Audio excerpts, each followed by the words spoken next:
അരിക്കൊമ്പന്റെ പേരിൽ Idukki ആനിറങ്ങൽ ജലാശയത്തിൽ hydel tourism വകുപ്പ് നടത്തിവന്ന ബോട്ടിംഗ് നിരോധിച്ചിട്ട് 2.5 വർഷം കഴിഞ്ഞു. ലക്ഷക്കണക്കിന് രൂപ വിലമതിക്കുന്ന ബോട്ടുകൾ നാശത്തിന്റെ വക്കിലാണിപ്പോൾ. ചിന്നക്കനാൽ, ചാന്തൻപാറ മേഖലകളിൽ അരിക്കൊമ്പന്റെ ശല്യം രൂക്ഷമായ സാഹചര്യത്തിൽ രൂപീകരിച്ച വിദഗ്ധ സമിതിയുടെ ശുപാർശ പ്രകാരമാണ് 2023 ജൂലൈ 14 ഹൈക്കോടതി ആനിറങ്ങലിലെ ബോട്ടിംഗ് നിരോധിച്ചത്.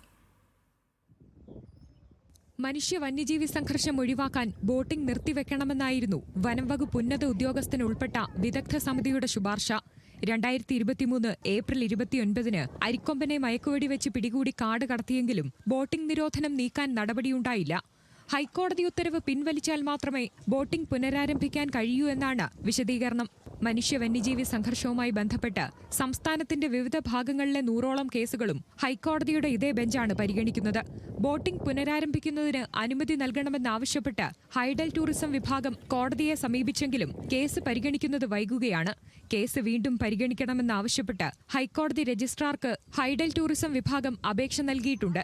കേസ് നടത്തിപ്പിൽ സർക്കാരിനുണ്ടായ വീഴ്ചയാണ് ബോട്ടിംഗ് നിരോധനം നീക്കാൻ കഴിയാത്തതിന് കാരണമെന്ന് നാട്ടുകാർ ആരോപിക്കുന്നു. ഗവൺമെന്റിന്റെ ഈ സ്വത്ത് സംരക്ഷിക്കുന്നതിന് വേണ്ടി ഇന്ന് ഗവൺമെന്റിന് അത് നേതൃത്വം നൽകുന്ന ഇവിടെ പഞ്ചായത്ത് ഭരണസമിതിയോ അല്ലെങ്കിൽ ടൂറിസം ഡിപ്പാർട്ട്മെന്റോ ഗവൺമെന്റോ അടിയന്തരമായി ഈ വിഷയങ്ങൾ ഇടപെട്ടുകൊണ്ട് ഈ തുരുമ്പിച്ച് നശിച്ചുകൊണ്ടിരിക്കുന്ന ഗവൺമെന്റ് കോടിക്കണക്കിന് രൂപയുടെ ആസ്തി അത് സംരക്ഷിക്കുന്നതോടൊപ്പം തന്നെ ഈ ബോട്ടിംഗ് ടൂറിസം സംവിധാനം തിരികെ കൊണ്ടുവരുന്നതിനുള്ള അടിയന്തര നടപടി ബന്ധപ്പെട്ട അധികാരികളുടെ ഭാഗത്തുനിന്ന് ഉണ്ടാവണമെന്നാണ് വിനീതമായിട്ട് ഞങ്ങൾക്ക് പറയുവാനുള്ളത്. ബോട്ടിംഗ് നിലച്ചതോടെ സഞ്ചാരികളും നിരാശരാണ്.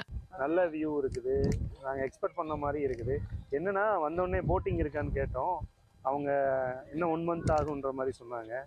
அதான் போட்டிங் இருந்தா இன்னும் பெட்டரா இருந்திருக்கும். ஏன்னா ഫാമിലിയോട് വന്നിരിക്കുമ്പോൾ ബോട്ടിംഗ് இருந்தா இன்னுം നല്ല എൻജോയ് ചെയ്യാൻ முடியும். ഇലക്ട്രോണിക് ബോട്ട് സർവീസ് നടത്താനുള്ള സാധ്യതകൾ പരിശോധിക്കുമെന്ന് ഹൈഡൽ ടൂറിസം വിഭാഗം നിലപാടെടുത്തിരുന്നു.